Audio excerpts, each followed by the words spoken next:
자, 오늘 말씀은 열왕기하 2장에 있는 말씀인데요. 2장 1절에서부터 18절. 제목이 공과에 보니까 엘리야를 끝까지 따라간 엘리사. 엘리야를 끝까지 따라간 엘리사라는 말씀으로 은혜를 나누고자 합니다. 엘리야를 끝까지 따라간 누구라고요? 엘리사에 대해서 오늘 살펴볼 거예요. 그래서 나눈다라고 하면 8절까지는 엘리야를 따라간 엘리사에 대해서 끝까지 따라갔어요. 그래서 그 엘리사에 대해서 나오고 있고, 그래서 이제 9절에서부터 10절까지는 엘리사가 이제 갑절의 영감을 구합니다. 갑절의 영감은 몇 번이죠? 2배죠, 2배. 2배의 영감을 구했어요. 그리고 이제 마지막으로 11절에서부터 18절까지는 엘리야가 말 그대로 승천하게 되고 엘리사가 드디어 이제 사역을 시작하게 됩니다. 첫 번째 대지로 와가지고 엘리야를 끝까지 따라간 이 엘리사에 대해서 나오는데, 먼저 1절 한번 읽어보세요. 1절. 여호와께서 회리바람으로 엘리야를 하늘에 올리고자 하실 때에 엘리야가 엘리사로 더불어 길갈에서 나가더니, 예, 여호와께서 엘리야를 죽음을 보지 않고 산채로 이렇게 데려가시려고 그 엘리야에게 알려주시고, 그걸 이제 또 엘리사에게 얘기를 했겠지요. 그렇다고 한 가지 의문이 들어요. 왜 산채로 올라가실까? 산채로 하늘로 데려가게 하실까? 그 이유가 있겠지요. 그거는 두 가지 의미가 있는데, 첫 번째는 모든 성도들이 장차 다 누구처럼 부활할걸? 엘리야처럼 이렇게 올라가게 될 것을 보여주는 거, 하늘나라로 이렇게 데려가게 될 것을 이렇게 보여주는 거고, 또 두 번째는 우리의 나라는 이 땅에 있는 것이 아니고 어디에 있다는 것을 보여줘요? 하늘에 있다는 사실을 보여주는 거예요.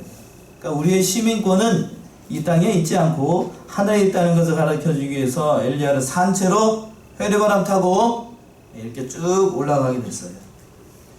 이런 사람이 또 있는가? 아담의 7세의 손이었던 에녹도 죽지 않고 어떻게 됐죠? 산채로 올라갔어요. 그러니까 산채로 올라간 사람이 죽음을 맛보지 않고 산채로 올라갔습니다. 그 사람이 성경에서는 두 사람이 나오는데, 오늘 본문에 나오고 있는 엘리사 아니고 엘리야이고, 그 다음에 창세기 5장에서 나오는 에녹이라는 사람이 죽음을 보지 않고 승천을 하게 됐어요. 그래서 이제 2절 보시면, 2절이요. 엘리야가 엘리사에게 이르되, 척컨대 너는 여기 머물라. 여호와께서 나를 베델로 보내시느니라. 엘리사가 가로되, 여호와의 사신과 당신의 혼의 삶을 가르쳐 맹세하노니 내가 당신을 떠나지 아니하겠나이다. 이에 두 사람이 베델로 내려가니. 예. 그러니까 처음에는 길갈에 같이 갔어요. 길갈이라고 하는 곳에 같이 나갔다가 엘리야가 엘리사에게 얘기를 합니다. 너는 여기 머물러 있으라. 하나님께서 나를 베델로 이렇게 내려가게 하실 것 같으니까 너는 여기 머물러 있으라 라고 얘기를 했어요.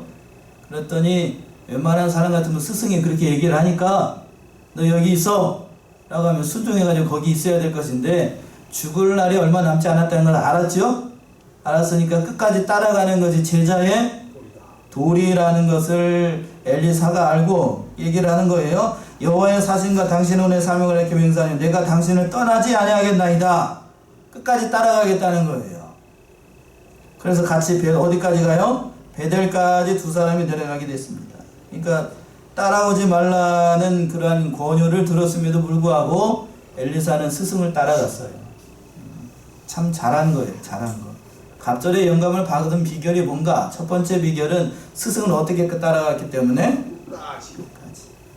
어떻게 따라가야 된다고요? 끝까지 따라가야 돼. 끝까지 따라간 비결이 여기 있어. 비결이 여기 있다는 겁니다. 또 3절 보시면, 3절. 베델에 있는 선지자의 생도들이 엘리사에게로 나와 이르되, 여호와께서 오늘날 당신의 선생을 당신의 머리 위로 취하실 줄을 아나이까? 가로되 나도 아노니 너희는 잠잠하라. 예. 베델에 도착을 하니까, 같이 이제 엘리야하고 엘리사하고 베델에 도착을 하니까 거기에 선지자 생도들이 있었습니다. 여기서 선지자 생도라고 하는 것은 오늘날로 얘기하면 신학생들이에요. 신학생들. 하나님의 그 선지자를 훈련시키는 그러한 선지자, 그때 당시에도 선지자 생도가 있었나 봐요. 하나님의 일꾼으로서 훈련받는 사람들입니다. 그 사람들이 뭐라고 얘기를 하냐면, 여호와께서 오늘날 당신의 선생을 당신의 머리 위로 취하실 줄을 아나이까? 이 말인 즉슨 하나님께서 엘리야를 곧 데려가실 겁니다. 그러니까 따라갈 필요가 없습니다. 여기 저희들과 같이 여기에 머물러 주세요. 라는 뜻은 엘리사에게 이제 어떤 의미에서는 가르침을 받기 위한 것일 수도 있고, 또 다른 한편으로는 따라가 봐야 아무 소용이 없다는 거니까 따라가지 말라라고 얘기를 한 거예요. 그런데 뭐라고 되어 있냐면 맨 3절 하반절에 너희는 어떻게 하고 있으래요? 나도 아니까 나도 아니까 그런 소리 말고 가만히 있으라고요. 가만히 있으라고. 가만히 있으라고 그렇게 얘기를 한 거예요. 그래서 이제 또 4절과 5절 보시면 4절 먼저 보세요. 4절. 엘리야가 저에게 이르되 엘리사야 청컨대 너는 여기 머물라 여호와께서 나를 여리고로 보내시느니라. 엘리사가 가로되 여호와의 사심과 당신의 혼의 삶을 가리켜 맹세하노니 내가 당신을 떠나지 아니하겠나이다 하니라. 예. 내가 여리고에 이르매. 예. 여기서 다시 얘기를 하는 거예요. 그 선지자 생도들이, 배달에 있는 선지자의 생도들이 가봐야 필요 없습니다. 따라가지 마세요. 라는 그런 말을 엘리야도 들었을 거예요. 엘리야도 듣고 이제 다시 얘기를 하는 겁니다. 넌 여기 머물러 있으라. 여기 머물러 있어라. 이 사람들하고 같이 여기 머물러 있으라. 라고 얘기하니까 동일하게 똑같이 토시 하나 안 틀리고 엘리사가 대답을 합니다. 끝까지 당신을 따라가겠습니다. 잘한 거예요? 잘못한 거예요? 잘한 거예요. 자, 끝까지 따라가야 돼요. 주님의 길은, 믿는 자의 길은 갈 때까지 가는 거예요. 갈 때까지. 끝까지 가는 거예요. 끝까지. 가다가 중지하면 아니가만 못한다는 우리 속담도 있어요. 끝까지 가는 거예요. 끝까지. 스승의 길을, 그 발자취를 따라서 끝까지 가는 겁니다. 그래서 끝까지 갔어요. 어디까지 갔냐면 4절에서 그랬어요. 여리고에까지 갔어요. 여리고까지 갔습니다. 여리고에 가니까 여리고에도 또 선지자 생도들이 있었어요. 5절 보세요. 5절. 여리고에 있는 선지자의 생도들이 엘리사에게 나와 이르되 여호와께서 오늘날 당신의 선생을 당신의 머리 위로 취하실 줄을 아나이까. 엘리사가 가라되 나도 아노니 너희는 잠잠하라. 예, 베델에 있던 선지자의 생도하고 토시 하나 안 떨리고 똑같이 얘기를 하죠. 이걸 보게 되면 믿음의 길을 따라갈 때에 방해하는 세력이 있다는 얘기예요? 없다는 얘기예요? 있어요. 있다고요. 그 사람이 내가 가장 신뢰할 만한 사람, 가장 믿을 만한 사람이 믿음의 방해자 노릇을 할 때가 있어요. 지금 여기서 누가 방해자 노릇하고 있어요? 선지자 생도. 쉽게 얘기하면 같은 교육자, 같은 성도가 믿음 생활하는 걸 방해할 때가 있어요. 이해되셔요? 다 선지자 생도들이 가봐야, 목사님 거기 가봐야 소용없어요. 여기서 가만히 있게요. 이라고 얘기하면 어떻게 하실래요? 여러분 같으면. 여러분 입장 바꿔놓고 거기 가봐야 아무 소용없어. 지금 코로나 시국인데 뭐 교회 가봐야 그 세상 사람들로부터 멸시나 받고 조롱이나 받고 알아주는 사람 한 사람도 없고 정신 나갔다는 소리나 듣고 그런다고 가지 마세요 라고 하면 뭐라고 얘기를 해야 돼요? 옳다, 가지 말라니까. 그래 니들이 가지 말라니까 나 여기 있을게 그러면서 가만히 있어야 돼요? 아니 가야 돼. 그냥 뭐라고 얘기를 해요? 오늘 저기 엘리사처럼 잠잠하라, 조용히 있으라 라고 한마디로 그냥 얘기를 해야 돼. 많은 말 얘기하지 않았어요? 엘리사가 뭐라고 그랬다고요? 그 입 다물라, 나도 아노니. 잠잠하라 이렇게 얘기를 했어요. 잠잠하라고. 이렇게 할 때는 단호하게 얘기를 해야 돼요. 단호하게. 참 엘리사가 참 잘했어요. 나도 아느니 잠잠하라. 나도 안다는 거야. 나도 아는데 잠잠하라는 거예요. 아니까 잠잠하라는 얘기예요. 더 이상 얘기하지 말고. 두 번씩 얘기를 했어요. 그 얘기를 듣고 또 마지막으로 얘기를 해요. 6절이 말씀이 그 말씀이죠. 6절. 엘리야가 또 엘리사에게 이르되 청컨대 너는 여기 머물라 여호와께서 나를 요단으로 보내시느니라. 저가 가로되 여호와의 사심과 당신의 혼의 삶을 가리켜 맹세하노니 내가 당신을 떠나지 아니하겠나이다. 이에 두 사람이 행하니라. 예, 마지막 시험이에요. 마지막 시험. 마지막 시험이 뭐냐면 다시 여기 머물러 있으라. 이 여리고에 머물러 있으라. 이 성도들과 같이 있으라 라고 얘기했더니 엘리사가 뭐라고 대답을 하냐면 똑같이 얘기를 합니다.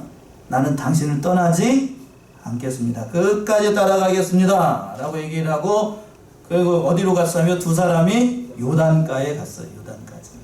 참으로 중요한 거예요. 그렇다라고 하면 여기 한 가지 의문이 생기지요. 엘리야가 엘리사에게 여러 번 이렇게 보게 되면 3번씩 얘기를 했어요. 이렇게 여러 차례 걸렸어도 여기 머물러라, 여기 머물러 있으라 라고 한 목적이 뭘까? 얼마만큼, 첫 번째 이유는 그거예요. 엘리사가 얼마만큼 하나님의 은혜를 갈급해 하는가, 이거예요. 이거 하나님의 은혜를 얼마나 갈급해 하는가, 이걸 알아보기 위한 거예요. 이걸 알아보고, 참으로 하나님의 은혜가 아니면 하나님의 일을 감당을 할 수 없으니까 갈급하는 마음이 있는지, 사모하는 마음이 있는지, 이걸 알아보는 거예요. 참으로 중요한 거예요. 두 번째는 자기 제자로 엘리사를 삼기 위해서 더욱더 사모하게 하기 위해서, 사모, 갈급하고 사모하도록 하기 위해서 이 끝까지 따라가는 그런 믿음이 있는지, 그런 믿음이 있는지를 시험하는 그런 의미도 있어요. 시험하는 거.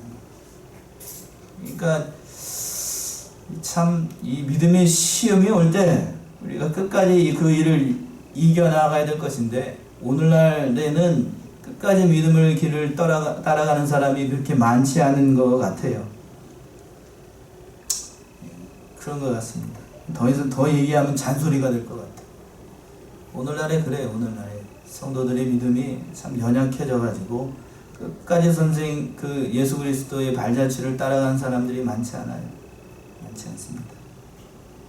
그래서 이제 이르게 되니까 그 7절과 8절 보시면은, 그 7절 8절 보세요. 어떻게 되나? 요단가에서 뭔 일이 발생을 해요? 7절 8절. 선지자의 생도 50인이 가서 멀리 서서 바라보매 그 두 사람이 요단가에 섰더니 엘리야가 겉옷을 쥐하여 마라 물을 치매 물이 이리저리 갈라지고 두 사람이 육지로 건너더라. 예, 두 사람이 요단강가에 이르게 되자 이제 배가 없으니까 요단강물을 건널 수가 없죠.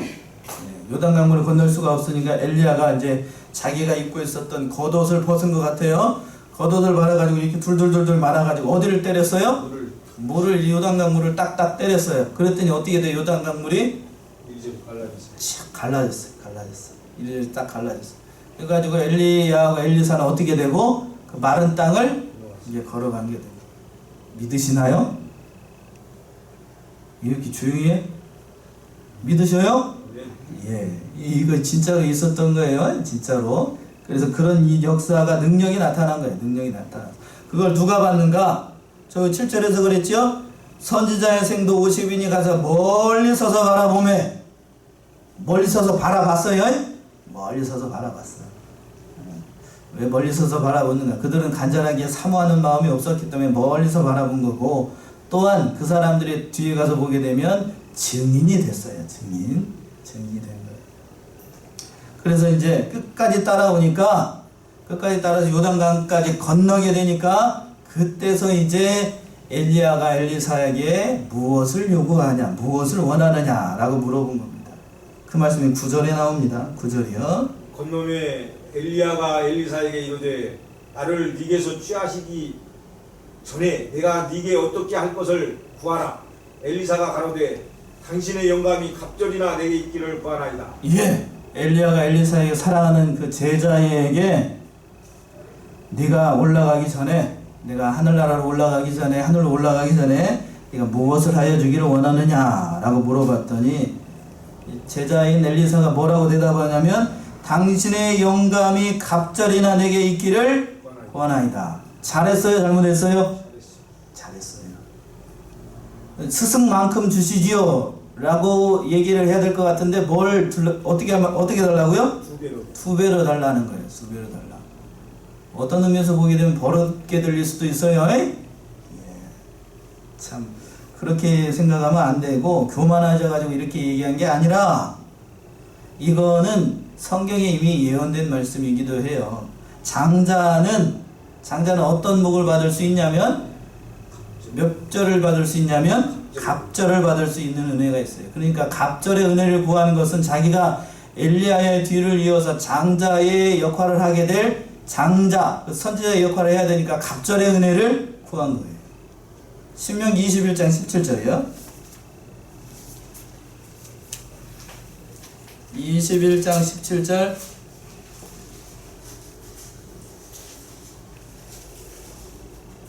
반드시 그 미움을 받는 자의 아들을 장자로 인정하여 자기의 소유에서 그에게는 두 몫을 줄 것이니 그는 자기의 기력의 시작이라.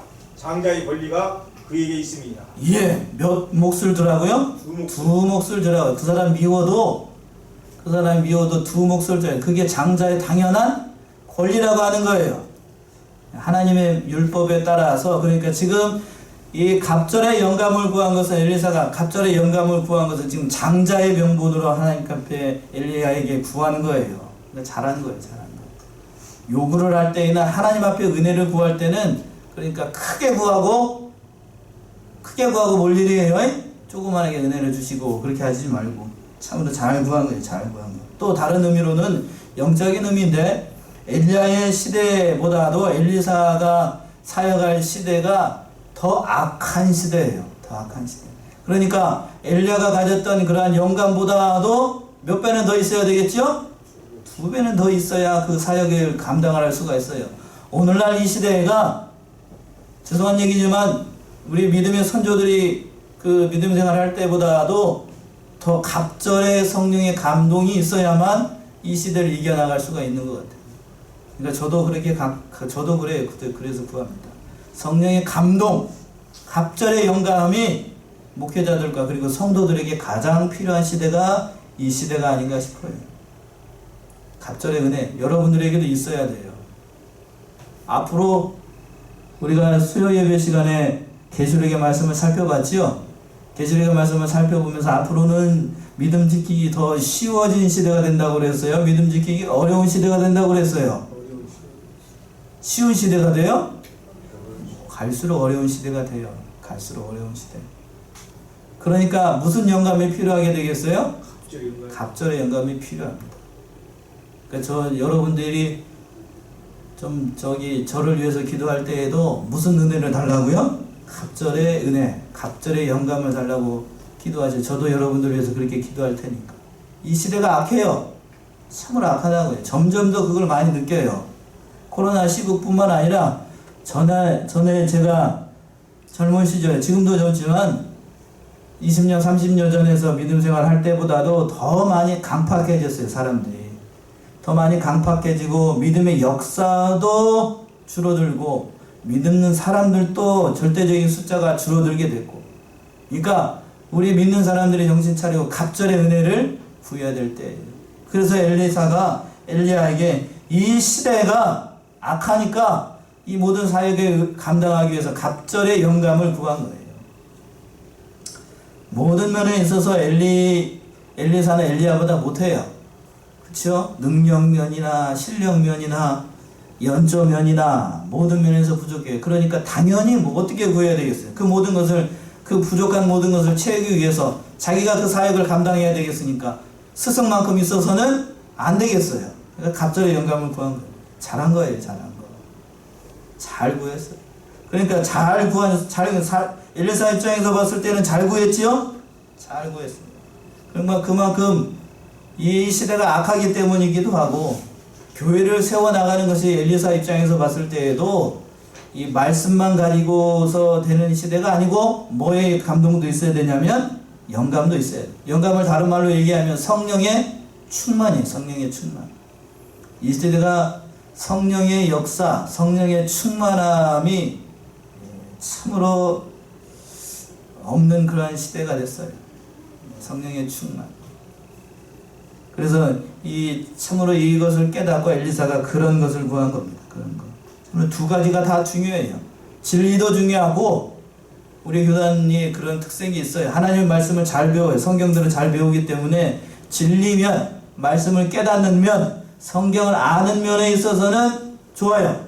그러나 반대로 뭐가 약하기가 쉽냐면, 뭐가 약할 수가 있어요? 성령의 감동하심, 성령의 역사하심, 그게 좀 약하기가 쉽다고요. 약하기가 쉽어요. 두 가지가 다 중요해요. 두 가지가 다.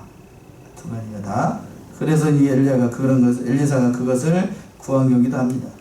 그래서 그 얘기를 듣고 엘리야가 뭐라고 답을 하냐면, 그 말씀이 10절에 있지요? 10절 읽어보세요. 가로되 네가 어려운 일을 구하는도다. 그러나 나를 네게서 취하시는 것을 네가 보면 그 일이 네게 이루려니와 그렇지 않으면 이루지 아니하리라 하고. 예. 엘리야가 그 엘리사의 요구를 듣고 난 다음에 뭐라고 그랬냐면, 쉬운 일을 구한다고 그랬어요? 어려운 일을 구한다. 어려운 일을 구한다. 이 말의 뜻은 뭘까요? 엘리사가 구하는 것이 어려운 것이라고 한 그런 의미도 있겠지만, 이것은 내가 줄 수 있는 것이 아니고 누가 주어야만 되는 거예요? 하나님. 하나님이 줘야 되는 거예요. 하나님의 은혜. 내가 줄 수 있는 게 아니고 하나님이 주시는 걸 줘야만 하는 그런 은혜를 구하니까 이렇게 엘리야가 얘기를 한 거예요. 그러니까 성령의 충만은 하나님의 정권적인 은혜라고 얘기하는 거예요. 하나님께서 주셔야만 돼요. 오늘날의 믿음을 지키는, 오늘 오전 예배 시간에도 그랬지요. 회개의 마음의 할례를 주시는 건 내가 하는 게 아니고 누가 은혜를 주셔야만, 하나님의 은혜를 주셔야만 되는 겁니다. 믿음의 역사나 믿음의 모든 일들도 하나님께서 해당하시는 거예요. 그러니까 어려운 일을 구한다라고 얘기를 했어요. 그러나 그 어려운 일도 끝까지 이것을 따라가게 되면 하나님께서 은혜를 주실 것이다 얘기를 했어요. 그 말씀이 하반절에 있잖아요. 그러나 나를 내게서 취하는 것을 네가 보면 그 일이 내게 이루려니와 그렇지 않으면 이루지 아니하리라. 끝까지 나를 따라오게 되면 하나님께서 너에게 은혜를 베푸실 것이다 하는 그런 말씀입니다. 그러니까 끝까지 따라갔어요. 그것을 봤습니다. 그 말씀이 11절에 나와요. 11절에 한번 읽어보세요.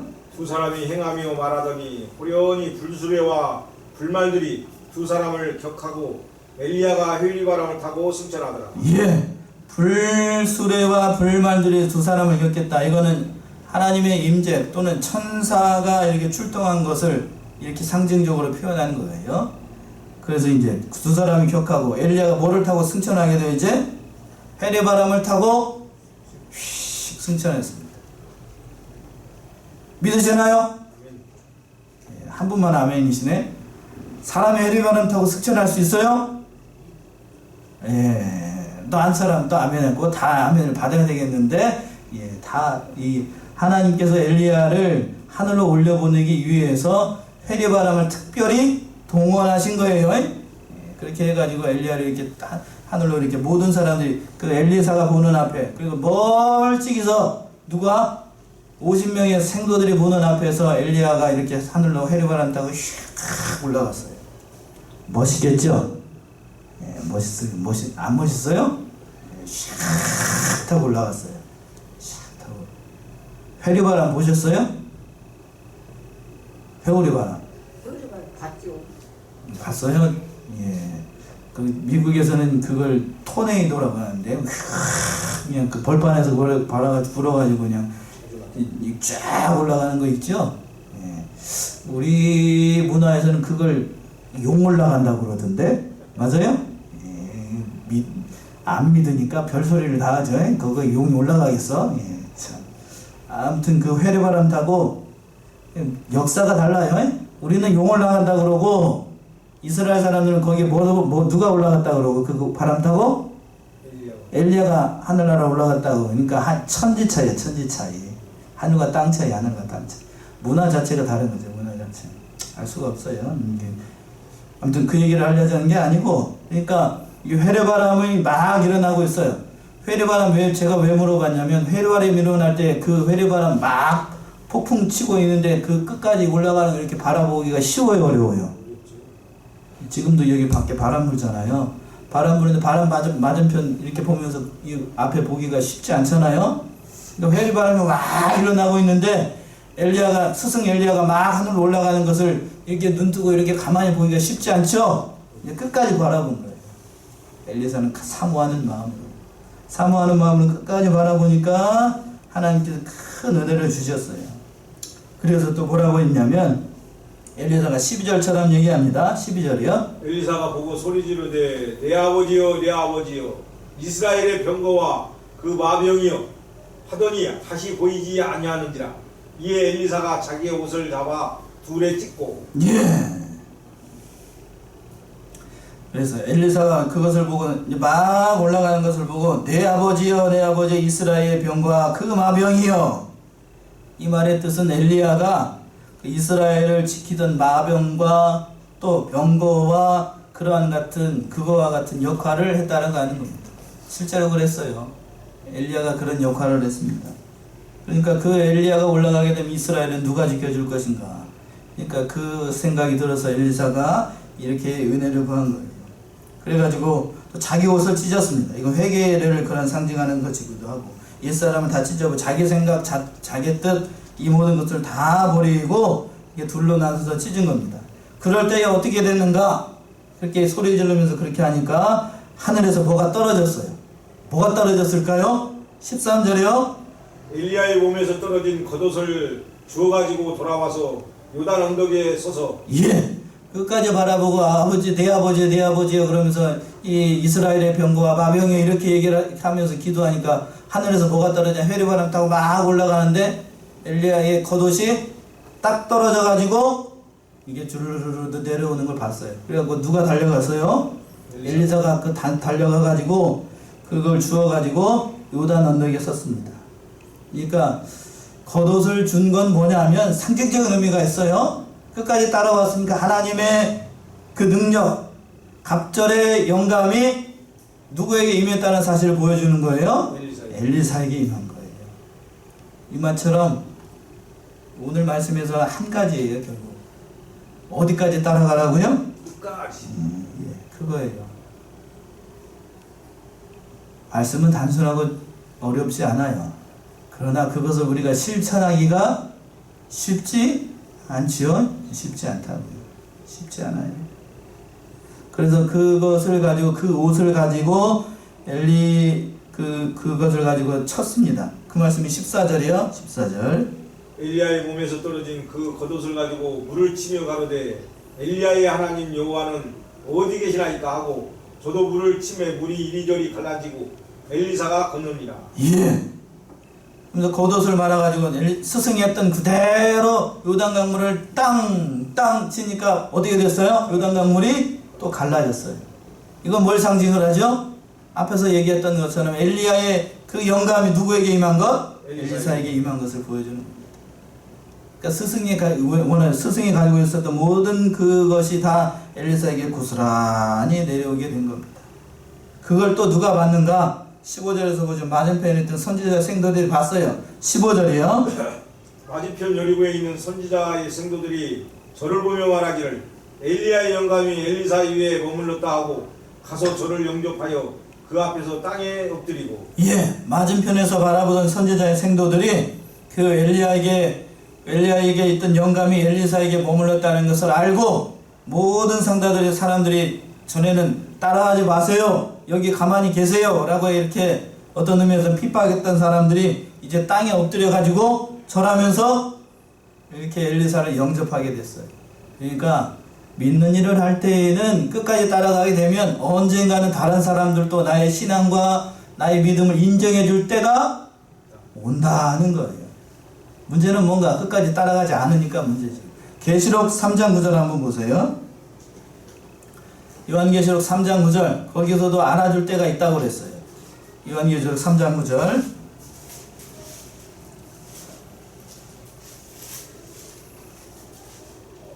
보라 사단의 휘곧 자칭 유대인이라 하나 그렇지 않고 거짓말하는 자들 중에서 몇을 네게 주어 저희로 와서 네 발 앞에 절하게 하고 내가 너를 사랑하는 줄을 알게 하리라. 예, 그래서 내 발 앞에 절하게 하고 내가 너를 사랑하는 줄을 알게 하리라.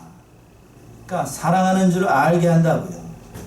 그러니까 이 말씀처럼 하나님의 사랑은 끝까지 따라가는 자들, 그들을 통해서 하나님의 진실로 이 사람이 하나님을 사랑하는지 하나님의 사람인지 끝까지 따라가는 자들에게 하나님께서 은혜를 주신다라고 하는 겁니다. 핍박하는 자들도 알아요. 반대하고 핍박하는 자들도 안다고요. 그걸 알게 하기 위해서는 끝까지 따라가야 돼요. 끝까지 따라가야 돼요. 그래서 이제 16절 보세요. 16절 17절 가로되 당신의 종들에게 용사 50인이 있으니 청컨대 저희로 가서 당신의 주를 찾게 하소서. 염려컨대 여호와의 신이 저를 들어가다가 어느 산에나 어느 골짜기에 던지셨을까 하나이다. 엘리사가 가로되 보내지 말라 하나 무리가 저로 부끄러워하도록 강청하며 보내라 한지라. 저희가 50인을 보내었더니 사흘을 찾되 발견하지 못하고. 예, 16절과 17절의 말씀이 뭐냐면 16절은 뭐냐면은요 가로되 당신의 종들이 용사 50인이 있으니 용사 50은 자기들을 얘기해요. 자기들이 청컨대 저희로 가서 당신의 주를 찾게 하소서. 여기 당신의 주라는 건 누구를 얘기를 할까요? 엘리사, 엘리야. 야를 찾게 해달라는 거예요. 그 말은 이 말인즉슨 이 선지자 생도들은 엘리야가 회리바람 타고 하늘로 올라간 것을 믿었다 안 믿었다? 어려운 걸 제가 안 믿었다는 거예요. 그러니까 찾아가라는 거예요. 그 왜 그러냐면 그 뒤에 절에 있죠. 염려컨대 여호와의 신이 저를 들어가다가 어느 산에나 어느 골짜기에 던졌을까 하나이다. 안 믿었어요. 그러니까 엘리야가 이렇게 하늘 올라가다가 어느 산에 딱 떨어져가지고 죽었으면 그 망신이잖아요. 그러니까 우리가 엘리야를 찾아가지고 어떻게 합시다 라고 했어요. 믿음이 없지요. 이들은 믿지 않은 거예요. 엘리야가 회리바람 타고 올라간 걸 믿지 않았습니다. 그 말을 듣고 엘리사가 뭐라고 대답을 해요? 16절 하반절에서 그랬죠. 엘리사가 가로되 보내지 말라. 엘리야는 어디로 올라간 걸 믿고 하늘로 올라간 것을 믿고 보내지 말라. 갈 것 없다는, 가봐야 찾을 수 있다는 얘기예요, 찾을 수 없다는 얘기예요? 찾을 수 없다. 여기에 있지 않은 사람을 뭐하러 찾는 거예요? 그런데 끝까지 이들이 강청을 해요. 그 17절에서 그랬죠. 우리가 저로 부끄럽게 하도록 강청했어요. 강청을 하니까 엘리사가 그걸 허락을 했어요? 허락하지 않았어요? 허락했어요. 보내라. 가봐라. 갔더니 찾았어요? 못 찾았어요. 17절에서 그랬죠. 한지라 저희가 50인을 보내었더니 사흘을 찾되 발견하지 못하고. 그렇다라고 하면 여기서 한 가지. 그렇다라고 하면 왜 엘리사가 찾지 못할 거다 알면서 왜 허락을 했을까요? 찾아봐라. 찾아보라는 거예요. 찾아보라는 얘기고, 그리고 또 한 가지 사실은 아무리 얘기를 해봐 이들은 믿지 않기 때문에 가서 세상 말로 헛수고 해봐야 뺑뺑 들고 뺑이 쳐봐야 안다는 거예요. 이게 목사가 거룩하지 않는 표현을 했네. 그러니까 이마에 땀나게 자기가 수고해봐야 진짜로 올라갔구나 하는 것을 알게 돼요. 이건 마치 뭐하고 같은 거냐면 발람 선지자가 그렇죠. 민수기에 나오죠. 발람이라고 하는 선지자가 있었어요.